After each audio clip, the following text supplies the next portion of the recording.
see, they said. You never know what's coming ahead. Wait, I don't want to wait. If you knew, what would you want me to say? You're 100 miles away, but I'd do anything to get back to you as fast as I can.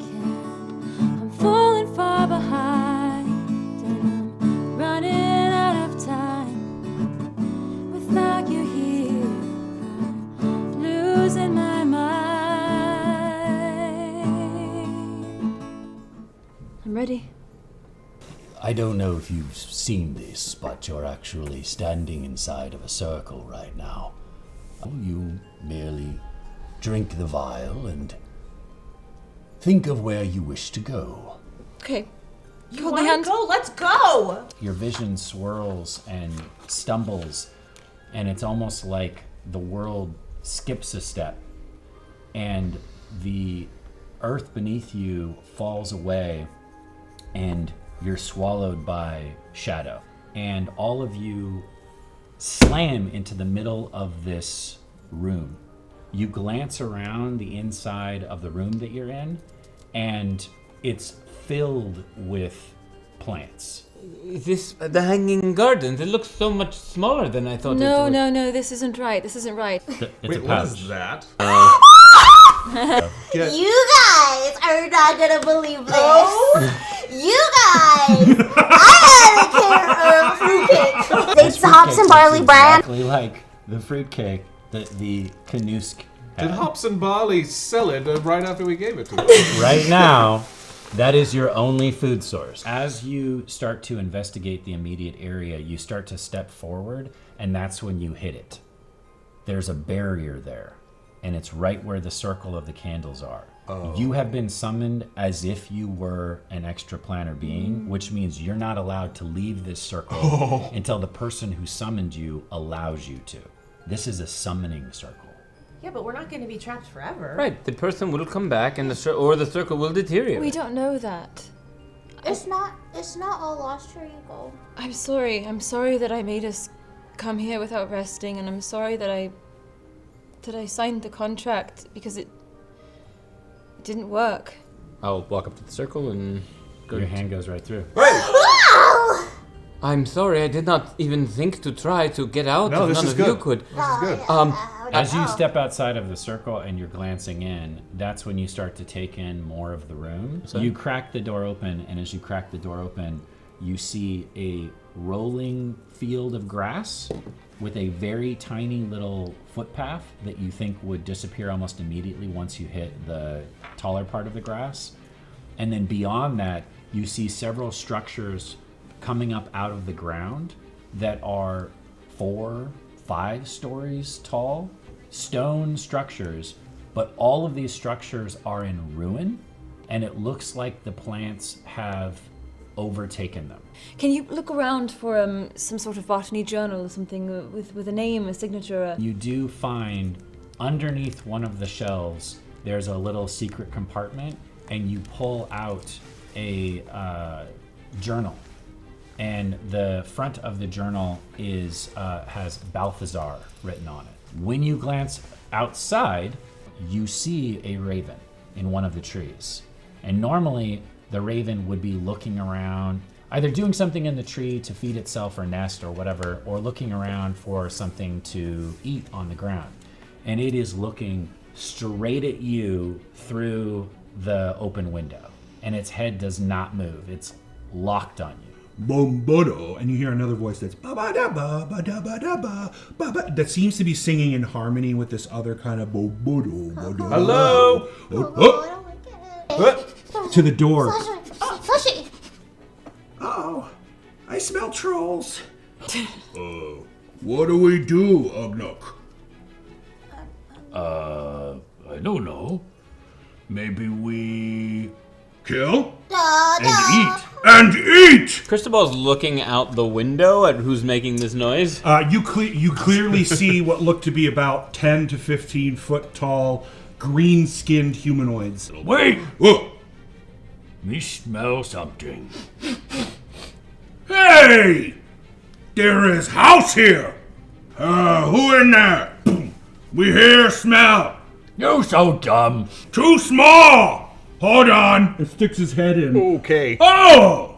Might be time to suggest something. You're the only one who can cut. Who can That's a sense good point. it now. You don't want to eat us. We taste terrible. Although, maybe someone named Balthazar, a well-known cook in this region, might make us taste more better if you can find him. Oh! Must find Balthazar. Help! Get us in. Oh, Help us. where Balthazar? Oh. I go look. He begins to... Oh. What, you're just gonna leave me here? I'll be back. You killed him. I thought- Start cooking. I'll I be thought back. we were a thing. I love you. Dude, does he love you? You are good at skinning and making clothes. Look, this, and he sort of, this you make yuck mug You look don't great. make me feel very special. I'm sorry, must find Balthazar. Make this all better. Relationships are... She reaches over and she starts taking some of the broken up trees and branches, and she's just snapping them with her bare hands and making a little pile. Does he make you do all the cooking? I'm just saying. There was a word for that.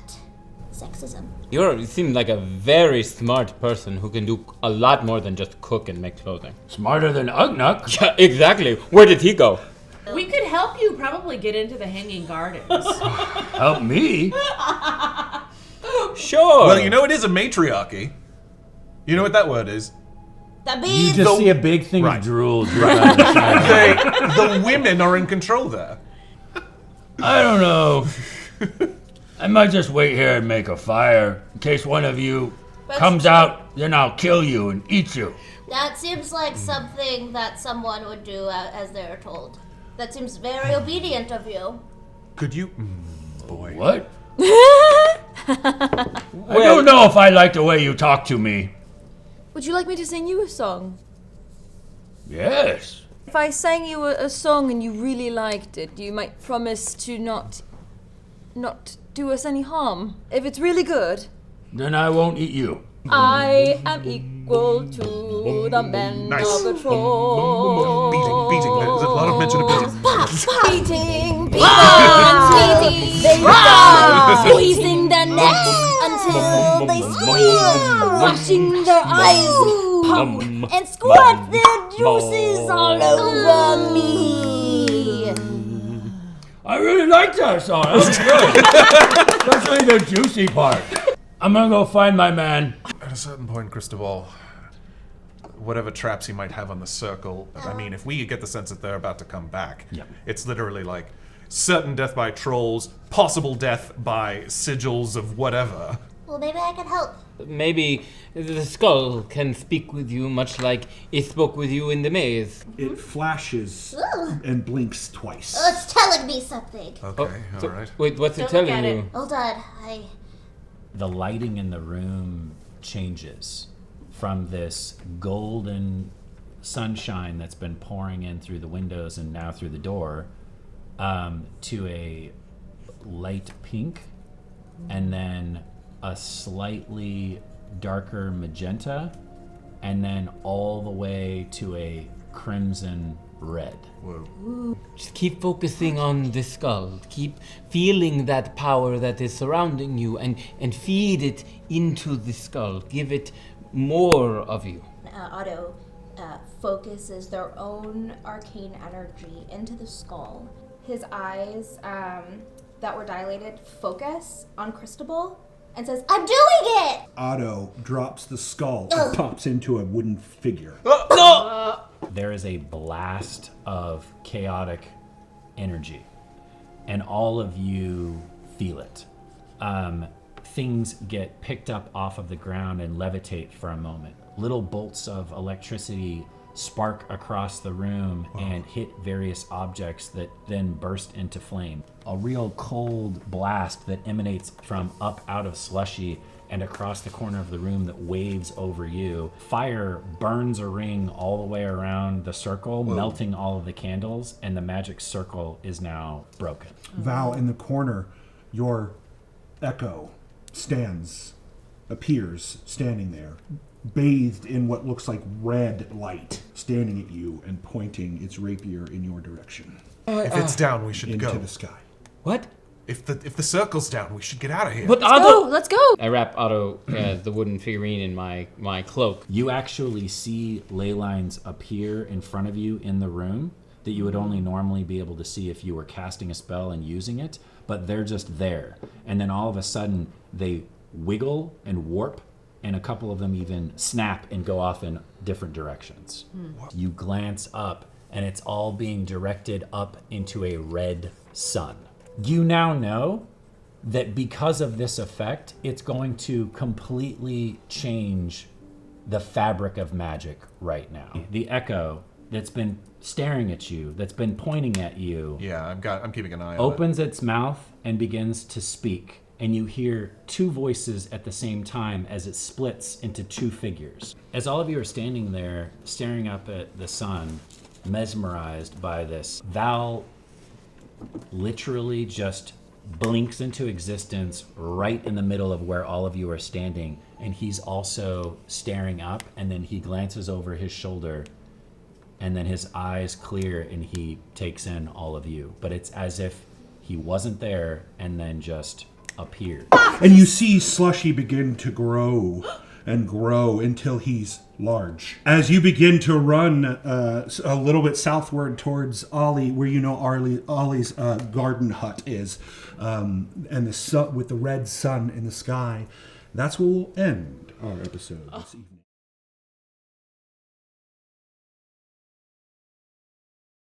So you're standing in this room. There's an echo standing in front of you that splits into two Vals. It has been a long time Has been a long time since we have spoken to one of our blood. What are you? We are dragon. What do you want from me? We planted you amongst the Stormborn. Just tell me what to do. Find that which has corrupted others You are a direct descendant. of the dwarves. You dwarves, Luxodon, elf, gnome, all come from us. Why do you think you have such powers? And then you see hundreds of Vals appear in front of you, out the door, across the field, across the ceiling, child, adult, grandfathers, all different forms of you. And each one lived a different life in a different timeline. And each one made different choices. Yeah. Some of them actually look pained or dead or demonic or undead. Some look angelic and blessed by the gods.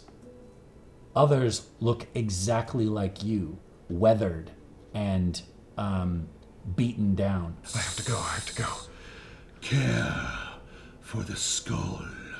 As you glance up at the sun, you see something swirling in front of it, blocking the light of the sun, the rays itself. And that figure is huge, massive.